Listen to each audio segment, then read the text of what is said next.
This is Where We Live. I'm John Dankowski. A few times a year here at WNPR, when I pick up my mail, I'll notice something strange and kind of exciting. An envelope with handwritten lettering on the outside addressed to me. When I open these envelopes, I do it carefully and hopefully. What could be so important or so infuriating for someone to take the time to sit down and pen a letter? I get a little charge every time. Now, it didn't used to be like this, of course. Letters were the way we communicated over long distances all the time. The way we courted long-distance loves and how we let our families know that we were thinking of them. Today, of course, it's a text or a Facebook message. Even a nicely crafted email seems like just too much trouble these days. So today, Where We Live, a love letter to the letter. We'll hear about a trove of war letters and about how one project has people writing love letters to their cities. You can join the conversation, 860-275-7266. Again, 860-275-7266. Comment on our website, wnpr.org/where we live. You can find us on Facebook and Twitter at Where We Live. I suppose later in the show I should probably give out our address in case you actually want to send us a letter. But we'd love to hear from you today at 860-275-7266. If you still write letters, if you love to get letters in the mail, maybe you've recently found some old letters from someone in your family that are telling you something new that you didn't know. Joining me in studio is Patrick Scahill. He's WNPR science reporter and host of the Beaker blog. And Patrick's been reporting on a really interesting project, and it got an awful lot of attention online too, Patrick. First of all, welcome back to the show. Hi, John. So tell us about this project that you learned about. Sure. So this project involves about 2,600 letters that were found in a chest in a museum over in The Hague in the Netherlands. And this was a chest that had been kind of dormant for centuries, really, and had been sort of mentioned really obliquely in an article written by, I think it was a theater critic in the 1930s. Anyway, a historian over at Yale, Rebecca Arendt, stumbled upon that article and said, "Hey, this sounds great. Thousands of letters just hanging out. I got to find this thing." So she goes over to the Netherlands and she finds the chest. And we'll talk more about sort of what was in there, but I thought it would be fun we have Rebecca actually reading from one of the letters that she found. So I'll just set this up really quickly. Most of the letters that were found in this chest were in French, and a lot of them deal with theater folks, so musicians, stage actors, things like that. This letter was written by a woman to her husband, and he was actually a dancing master working in Leiden. And the woman was just basically fed up with him. His business was doing really bad. He kept writing back home. He was to her in France. He was asking her for money all the time. And the letter writer is just kind of like absolutely frustrated with him being a loafer and sort of a no-good guy. And she signs off her letter by saying, "It is not for you to ask for anything. Enfin, my dear husband, despite all your faults, I am, nevertheless, with respect, your very affectionate wife, Jean Le Cloutier." She actually crosses out the word wife. So she says, "I am your very affectionate wife no longer," and then closes by saying, "I wish you better health than that which you intend for me. I am very well disposed." And so, I mean, I love that letter. And one of the really great things that we'll see as we hear from a few more letters that are in this chest is that, history obviously is often told from very selective perspectives, often from the perspective of elites or people in the nobility. This is just everyday stuff. And we'll actually, as we go through here, find that a lot of these letters, I mean, they could be written today with the themes that are in there. And again, the project signed, sealed, and undelivered. Again, yep. So these are letters that are being opened for the first time. And I love what you're saying there, too, Patrick, is it's not something we'll be hearing about later, war letters that help us tell a story about some very specific time, and they're not letters between famous people. They're just like the kind of letters that I talked about at the front, right? The kind that we would write to someone in our family, and imagine finding that unopened hundreds of years later. Right. So there's about 600 letters that are left in the chest that are unopened, and we'll talk a little bit more about what's going to go on with those later on. But you're right. I mean, we're talking about hundreds of letters here that are just reflective of everyday life that was going on at the time. And, it's everything from people who are kind of ticked off at their bosses to unplanned pregnancies to just sort of everyday correspondence between working violinists and bassists from all around Europe. Well, let's listen to one of our staff members reading another one of these letters. Can we listen to that now? I have come to know of the arrival of Monsieur Autin in Paris. I hear that he is seeking to find a position similar to the one he had before in Courland. For myself, I am with a troupe of actors presently in tour, waiting until some better opportunities present themselves. I would have done better to stay with you in Hamburg. I never could have imagined how ill-used I would be by Monsieur Gaillet and how he would trick me. If there might be any opportunities in your area, and if you would let me know about them, you would give me pleasure. He's looking for work, Patrick. He's looking for work, and he's also traveling all over Europe, which is one of the neat things about that. I mean, we see this guy, he's bouncing around everywhere. He's, this could be a jazz player coming out of New Orleans trying to, go around the country to play his music. It's the same thing. It's exactly the same sort of letter. I want to bring into the conversation Jenna D'Ambrosio, who's Thomas F. Peterson Conservator at MIT Libraries. She joins us by phone. And Jenna, welcome to the program. Thanks so much. Thank you. So how'd you become involved in this signed, sealed, and undelivered project? I collaborate with cultural historians and literary scholars on the letter locking practices of everyday people and famous people like John Donne and Elizabeth Stewart from The Hague. And two scholars, Dr. Nadina Ackerman and Daniel Startzer-Smith, learned about the project through Rebecca and our other colleague, David Vanderlinden. And they contacted me by email and said, what would you do if we told you there was a trunk of letters that have really never been touched and they're letter locked? Oh, and 600 have never been opened. And so I said, yes, let me know more. Let me know what's going on here. So that's how I got involved. The letters all look the same, close. They fit pretty much in the palm of your hand. They're pretty tiny. So I had cautious optimism and thought, okay, let's get over there and see if it's just one pattern of folding a piece of paper to become its own envelope. And let's look and see if there's security issues going on built into the letters physically.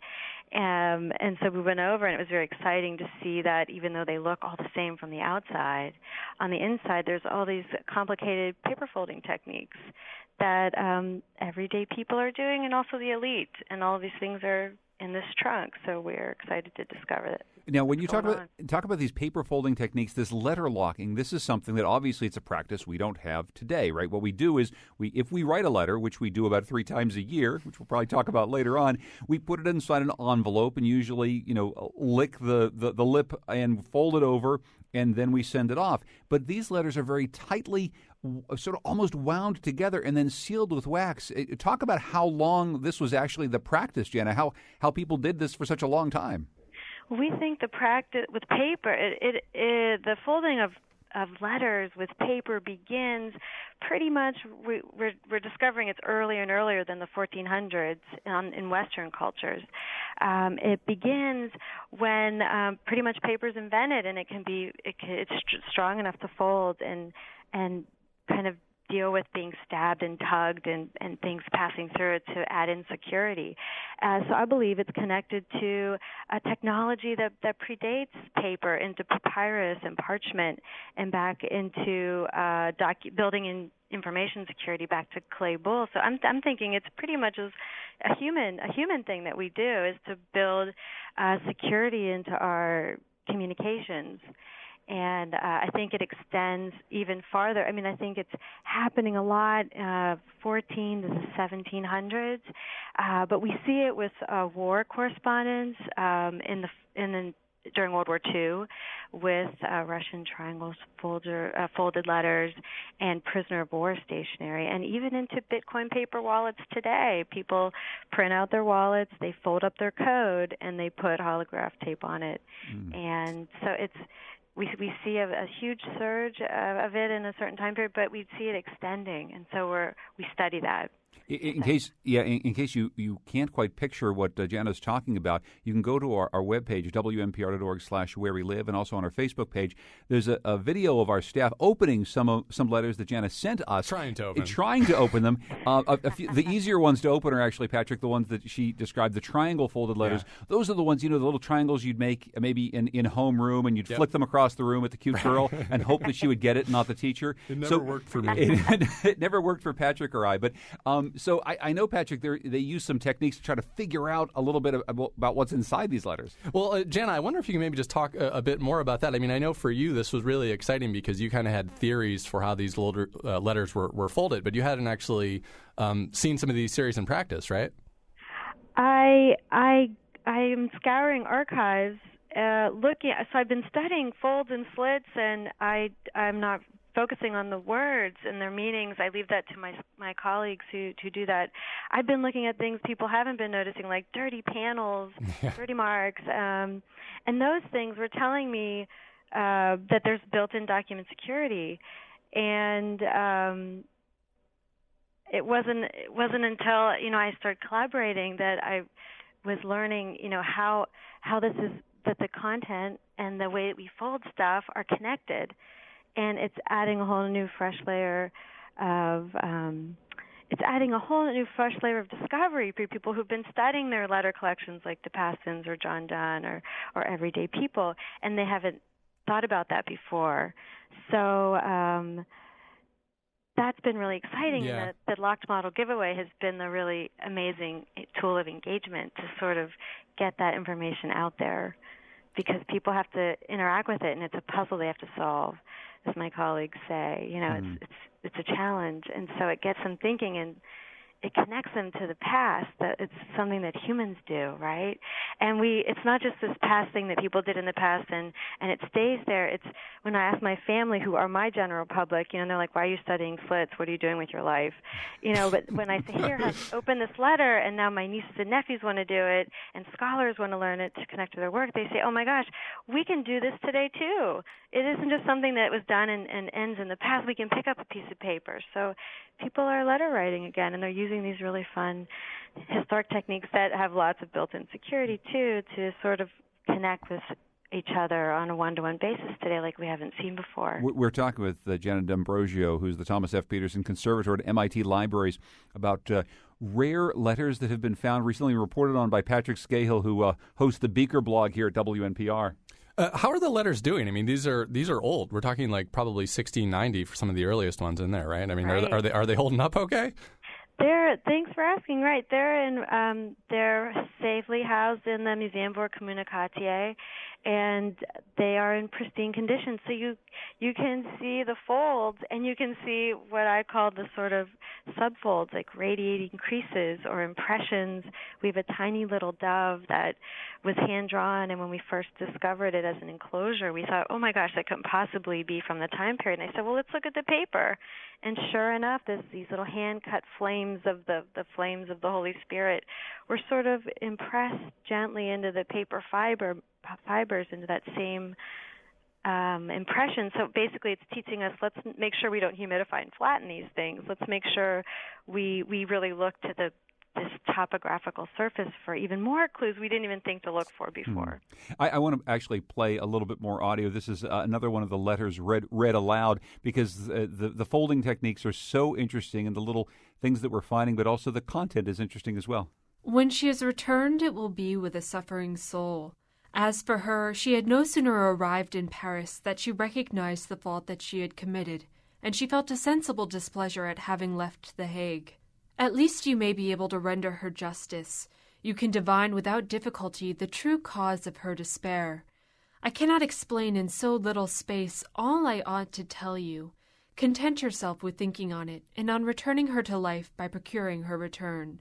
She has a passport when she wants it. Have the goodness to do your best. Your negligence is loudly complained of, and one does not know to what it ought to be attributed. Your response on all these matters is hoped for.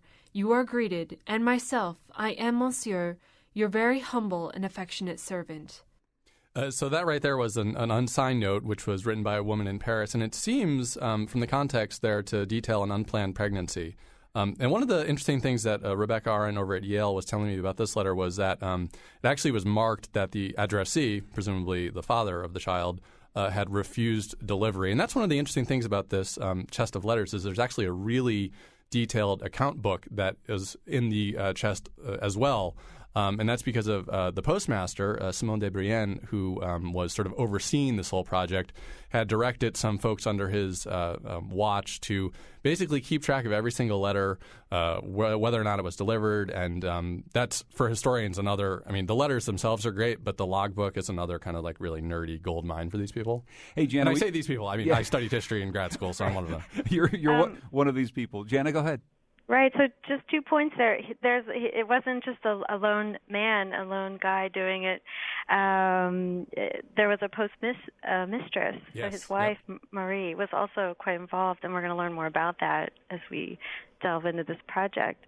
The other thing that's exciting is when I hear my colleagues read the letters or they get excited about the content, we can't wait to finally get together in the same room and look at the form and show how they're connected and kind of see if people are using a particular letter locking format for aesthetics in addition to building in security. I just have to ask you, we just have a minute left, Jana. The idea that these letters never made it to their intended recipients, there's something incredibly sad about that in a way. All these stories have a little bit of a sadness. The unopened letter is something that, I don't know, has a little bit more melancholy than almost anything else you might be able to find. Can you just talk about that and how the content of these letters, as you have opened them up with your colleagues, has struck you? Right. I think there's just a lot of respect in it that we are the caregivers and the helping to share these messages with the world. And we want to treat them as artifacts because they're a witness from that specific historic moment in time. And if we alter them, then they lose their voice. They're our witnesses. So we just want to have tremendous respect with the way we share them as artifacts or as their voices, as words, written words. Well, thank you so much for sharing them with us, Jana D'Ambrosio, Thomas F. Peterson, conservator at MIT Libraries. Thanks for your time. I really appreciate it. Thanks so much. When we come back, we're going to talk more about letters with Patrick Scahill here from WNPR. We're going to be talking about war letters. We've gotten some tweets from Brendan says, lawyers wrote letters all the time, but they're generally mean letters. And Nick tweets, I wrote one the other day. It was awesome. You can write us a letter or maybe a tweet at Where We Live.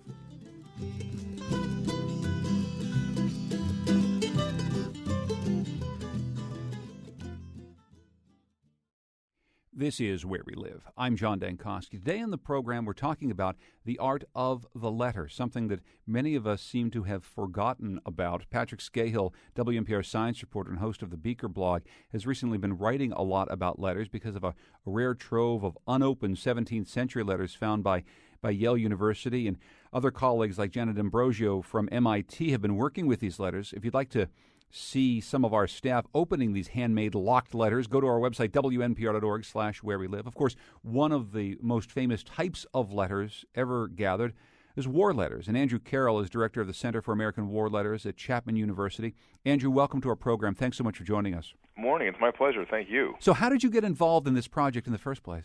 It's somewhat ironic. I don't come from a military family and actually had no interest in history growing up. My sophomore year of college, our house in Washington, D.C., burned to the ground, and nobody was hurt, which is obviously the most important thing, but everything we had was lost. And for us, the worst part of it was losing all the family letters, and it just kind of inspired this passion for preserving correspondences.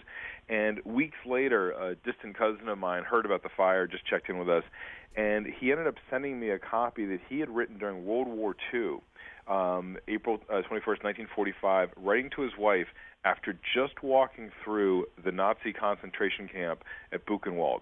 And it was this incredibly graphic and just, you could feel the agony that he was going through describing what he had just seen. And I called Jim back. I said, I really appreciate your sharing this with me, and of course I'll return it. He said, you know what, just keep it. I probably would have thrown it out anyway.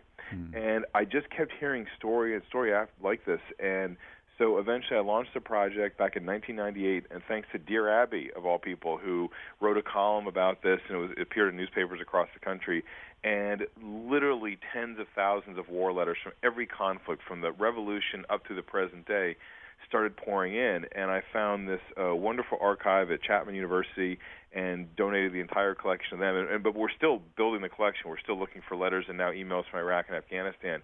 But that's really how it all came about.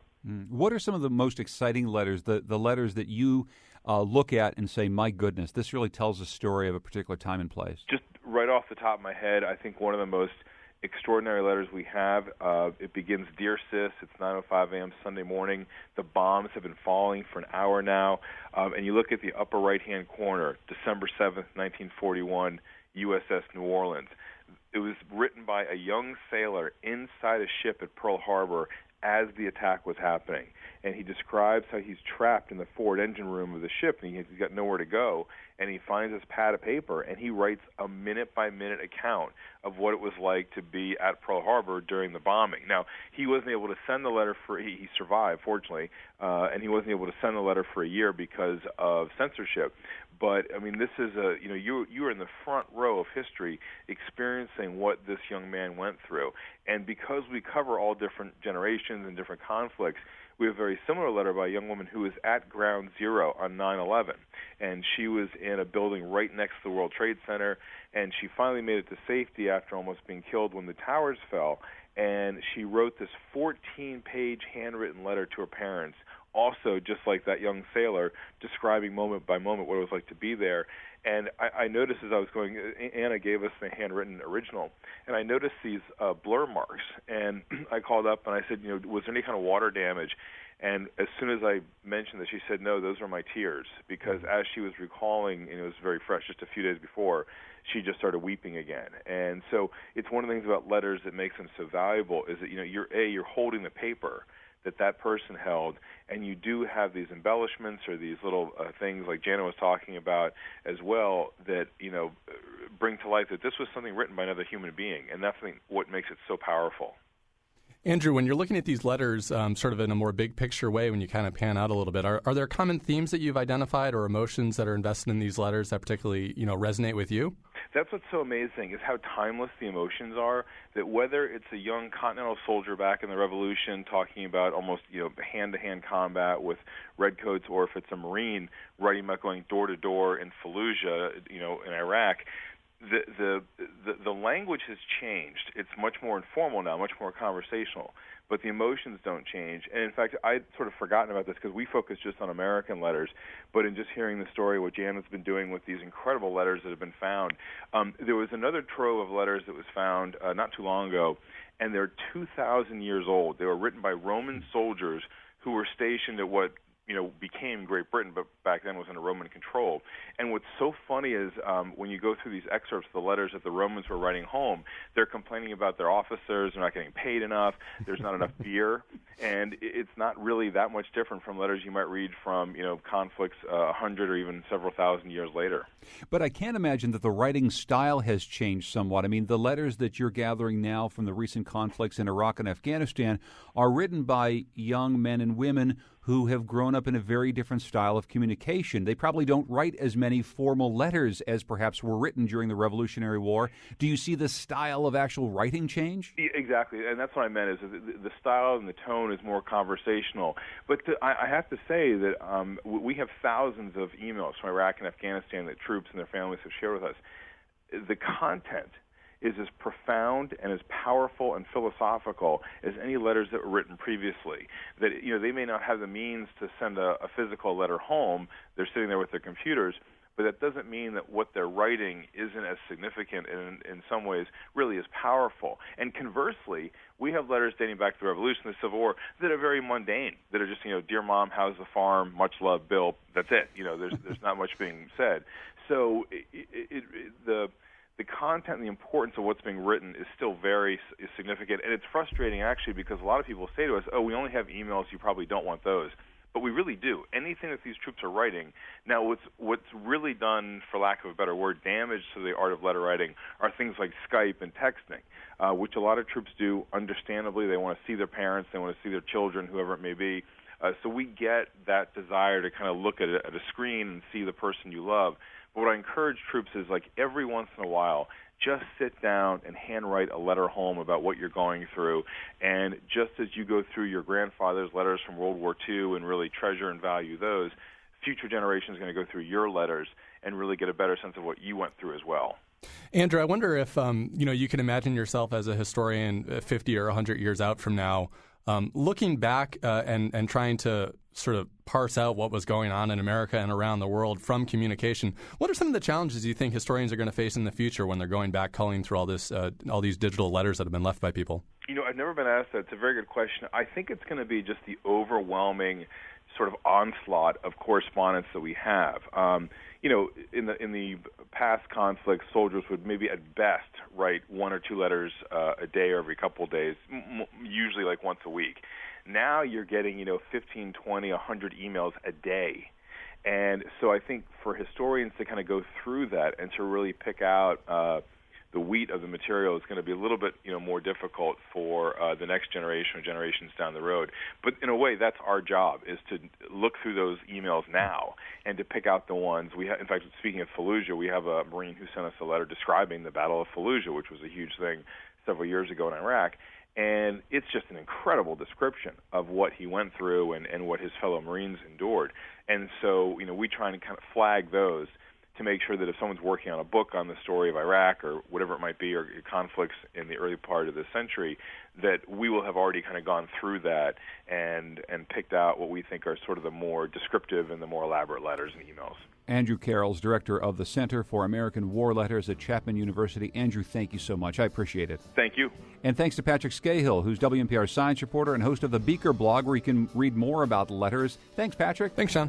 If you want to write us a letter, it's Where We Live, 1049 Asylum Street, Hartford, Connecticut, 06105. When we come back, love letters to cities. You can join us at 860-275-7266. Coming up next, Where We Live.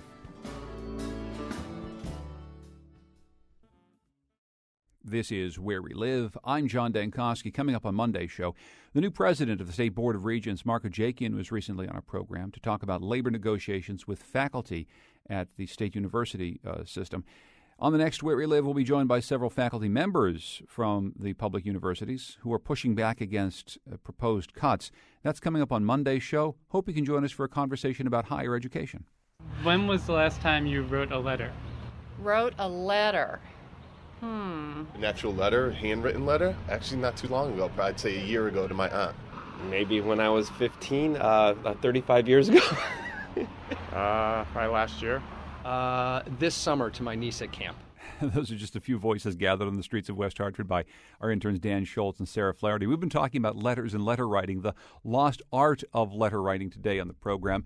Old letters from the 17th century and letters from all manners of wars over the ages. We're getting tweets from Jenny Liu, who says those of us with a loved one in prison still know the excitement and joy, bittersweet, of handwritten letters. And from Anne Marie, my dad's weekly letters while overseas were lost. Recently found one he sent to an uncle that had been saved. I treasure it. If you want to tweet us about letters at Where We Live, you can also call us and let us know if you still like to engage in the art of letter writing. 860-275-7266. Maybe you got some old letters hanging around the house. We're going to bring into the conversation Lindsay Ziervogel, who's writer, founder of the Love Lettering Project. And this is a lettering project and it has to do specifically with loving your cities.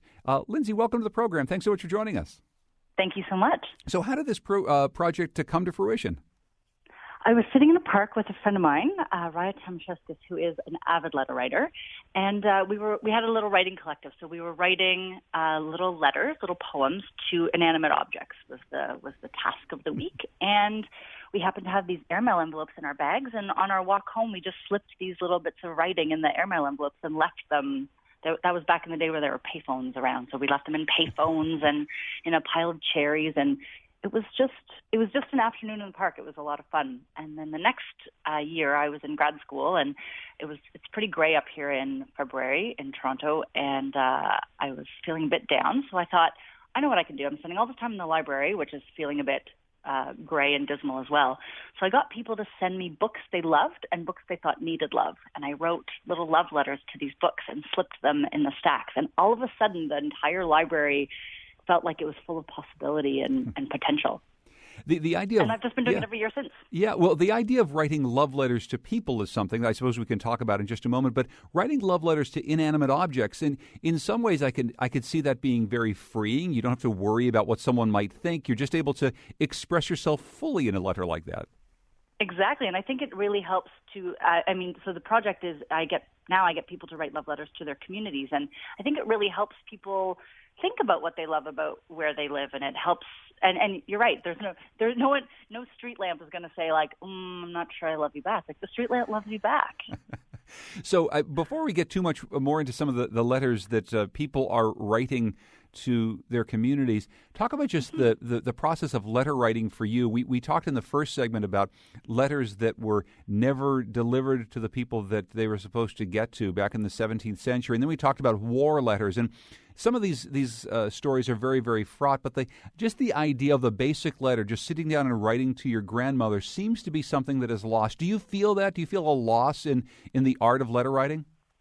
I feel like it's not necessarily people's go-to. It's definitely my go-to. I probably spend about a third of my income on postage, but I think there's something that's really amazing about writing a letter with handwriting. It's so easy. We see fonts on our computers all the time, but you don't get a sense of where someone was at. You don't get a sense if someone was rushed or if someone's a bad speller necessarily, or if someone really takes the time to with their penmanship. I think there's something really special about seeing handwriting, and I think it's something that we're unfortunately really losing. A lot of people, when they come to my event, say, "Oh, my handwriting's terrible. I couldn't possibly write one." But part of me thinks that's the point. The point is that it reflects part of you. If you have bad handwriting, that's okay. That's totally fine. But this has been this whole series of stories I've read recently about how they don't teach cursive writing in schools anymore, and so kids don't really know how to actually properly write a letter because they don't even know how to form the letters anymore. Oh my goodness.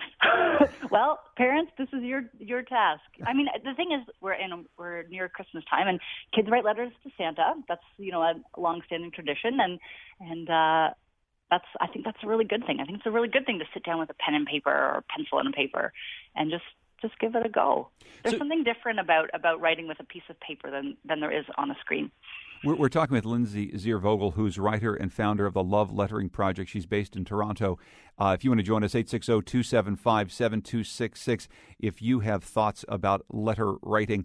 So tell us about this project and the sorts of communities that you're working in and the sorts of letters that people are writing to their towns and cities. So I'm a Torontonian. I've lived here for quite a while, and I've been able to take this project sort of through communities all through Toronto, and it's amazing because I learned so much about the city that I've lived in for so long, because people write letters to things that I've never even heard of. Like there's a green roof in a building that I'd walked past I don't know how many times, and I only found that out because of one of these love letters that someone wrote.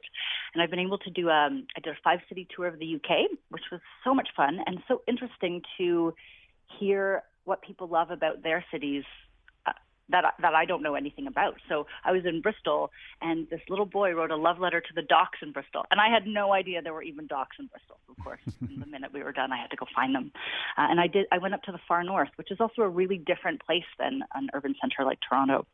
And I worked with 15-year-olds up there, and again, it was just a really interesting, really different. The letters were really different. Instead of the letters being to parks or a bookstore, the letters were to fishing in the lakes nearby, which again, like something, that doesn't happen in a city like Toronto. So it was quite amazing. It's really interesting to see how specific and how regional every event is. It's also interesting, too, and we find this a lot. We are located in the city of Hartford, Connecticut, and we often say that Hartford has a little bit of an identity crisis, and sometimes we're a little too hard on ourselves here. We're stuck between Boston and New York, and though the people who are in the city and around the city love it in many ways, when asked, we're not always able at the tip of our tongues to find the right words to say about our city. Something that I like about this is forcing people to think about their communities and find the thing that they really do love that maybe doesn't jump right to mind. Obviously, if there's a big public park, everyone's going to love that. But there are sometimes little hidden things that people might have to really search for in their communities, and then that helps them to, think about their towns in a different way. Absolutely. I mean, something that's just recently come up. I'm home with a baby right now, and my letter carrier, my mailman, is like the nicest human being that I have met in my neighborhood. And I would write a love letter to how wonderful he is. And again, it's so specific. 3 streets over, they might not experience that. I think it's really important to think about, being really specific about your community. You don't have to speak to the whole city. You can speak to, one streetcar or, one store that sells flowers on the corner. Like, it can be really specific and small, because I think that those little tiny things are what make up that's what makes up our lives. That's what makes up our community. That's what makes up a city. And it's also the way that you would write a really good love letter to a person, right? I mean, anybody can write a letter that says, your eyes are so beautiful, you make me feel so good. Well, everyone thinks that about this person that they love, but it's the specificity, right? It's actually digging down and saying, here's something about you that is different than anybody else. And I think that you'd write the same thing about your favorite street. Mm-hmm. Exactly. I know that you have a few letters that you wanted to read to us, brief letters Sure. to various places. Could you read something? Sure. There's one to Whitehorse that, again, a 15-year-old wrote. And again, this 15-year-old was not looking very enthused by my presentation. And all of a sudden, he sat down to write this letter, and it was long and beautiful and really thoughtful. So that's the other piece that I think that, you can really break down barriers in terms of figuring out what people have, where they live. So this is to Whitehorse. And all the letters are anonymous, so I don't know who wrote it. Dear Whitehorse, I love your warm, dry summers. They're worth the long winters. I love your bright, cool nights. They're worth the short fall days. I love your small population and that I see locals almost anywhere I go. Your stores, landmarks, and good-hearted people. But most of all, I love your climate, fresh air, and silence, for it's what makes you different from other cities and sets you apart. That's very, very Pretty nice. amazing, right? For a 15-year-old, that's amazing. Well, and again, as you say, a 15-year-old who probably doesn't write a whole lot of letters to anyone these days, right? True.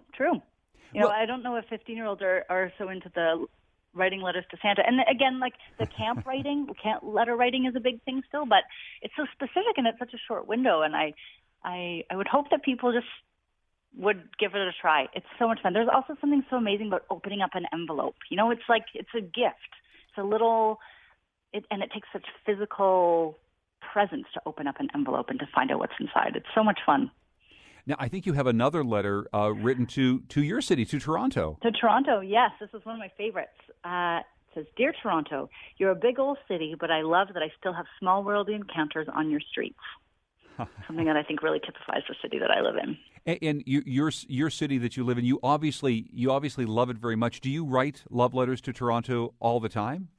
All the time. At every event that I host, I always, and then sometimes when I'm not even hosting an event and I just think of something I love. There's something about writing a letter. There's something about hiding. So part of the project is you hide the letter that you've written for a stranger to find, and there's something about it that's just so much fun. It's funny. I've been asking people to call us or to tweet us or to send us something. And strangely enough, people aren't calling our program today, but people are sending all sorts of, if not handwritten, at least written tweets, like Matthew, who says, I actually wrote a letter yesterday. I'm a longtime fan of sending handwritten letters and notes. I like the personal touch. And Christine says, I refuse to let me see if I can get this. I refuse to let letter writing die. The same goes for cursive and to thank you notes. Oh, there's a big one. Thank you notes. And that's probably another thing that you could write to your city or to an inanimate object. Thank you notes are something that our parents taught us that we're supposed to send out. I got to say, Lindsay, I'm terrible at this. Are you a thank you note person? Oh, my gosh. My mom would have my head if I was not a thank you note person. I am all thank you notes all the time. I think it's so amazing. Imagine when you get a thank you note. It feels so special. So my family lives close by, and I still send them mail. So I have to ask you, so what happens with your project next? You've spent a lot of time in Canada and other places, but is this something that you think could spread across the United States? I mean, I think we've seen and talked about similar campaigns in places like Philadelphia that have been trying to get people to say nice things about their city, and I know that we could use a little bit of that in some of our cities here in Connecticut. Is this something that you think could spread a little bit more widely? I would love that. I would love to. I'm hoping to do a few more cities in the States and eventually put together a book of all these love letters so that people can learn all the little tiny moments in various cities. That's next on the horizon. It's a bit of a big endeavor, but that's coming up next. If people would like to get in touch with you to find out more about this, where's the place for them to go, Lindsay? I have a website. It's loveletteringproject.com. And there's contact information there. You can read up some more about the project, about other love letters that have been written, different cities. Well, thank you so much. Lindsay Ziervogel, writer and founder of the Love Lettering Project, joined us from Toronto today. Thanks so much for your time. I appreciate it. Thank you so much. Get writing. People will get writing. Let's go quickly to Kat, who's calling from New London. Hi there, Kat. Go ahead. Hi, Kat. Are you there? Enjoying the show. Oh, thank you so much. What's on your mind? Well, I just wanted to comment that I've been encouraging my daughter to do thank you letters for her birthday party, which was actually in September. So I just wanted to say that it's never too late. And she's added at the end of her thank you note, please write me back. And she is getting letters back. So I just wanted to say that. Oh, she's actually getting letters back. You say it's never too late. So even though the party was in September, it's okay to, in your mind, to maybe write that slightly tardy letter. That's okay? Yeah, definitely. I have to ask, too, we talked a lot about this. Do you feel as though kids are losing the art of letter writing, that they don't know how to write in cursive? They just don't know how to sit down and compose something that's not an email or a text? Well, she's doing it. She's actually started writing, she'll write half of the letter in cursive. And so, I think that people are losing it. I think parents have the responsibility to encourage the kids to write a thank you letter, even if it is, months down the road. But, because there's not a lot of time, lots of activities. But I think writing a letter is really important. Kat, thank you so much. And if you would like to learn more about these letter-locked letters that we unopened earlier, you can go to WNPR.org/Where We Live. Write us a letter. We'd like to hear from you. It's Where We Live, 1049 Asylum Street, Hartford, Connecticut, 06105. Our program produced by Lydia Brown and Tucker Ives. The technical producer is Kyone Wolf. Our digital editor is Heather Brandon. Our executive producer is Katie Tolarski. Our interns Amanda Gallagher and Sarah Flaherty. I'm John Denkowski. This is Where We Live.